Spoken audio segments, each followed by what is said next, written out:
বিনোদন দুনিয়ায় একসাথে বড় দুই চমক মুক্তি পেল দুটি মেগা সিনেমার ট্রেলার আর মুহূর্তেই গোটা বিশ্বের নজর এক জায়গায়।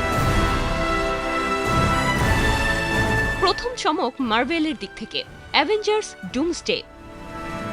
ভক্তদের উন্মাদনা বাড়াতে নামটাই যথেষ্ট।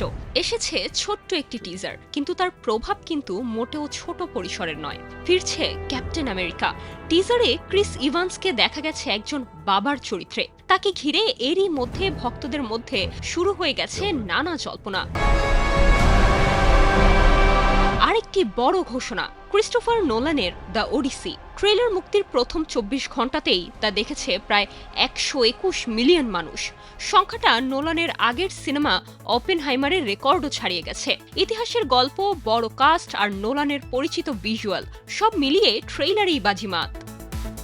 একদিকে সুপারহিরোর আবেগ, অন্যদিকে প্রাচীন কাহিনীর আধুনিক রূপ। বিশ্বজুড়ে ওডিসির মুক্তির কথা রয়েছে ২০২৬ সালের ১৭ জুলাই, আর ডুমসডে আসছে একই বছর ডিসেম্বরের ১৮ তারিখ। ২০২৬ আসতে কিন্তু বেশি দেরি নেই। ওডিসি আর ডুমসডের জন্য এরই মধ্যে শুরু হয়ে গেছে ভক্তদের কাউন্টডাউন। আপনি কোনটির অপেক্ষায়? Nirjona Nusrat, star news.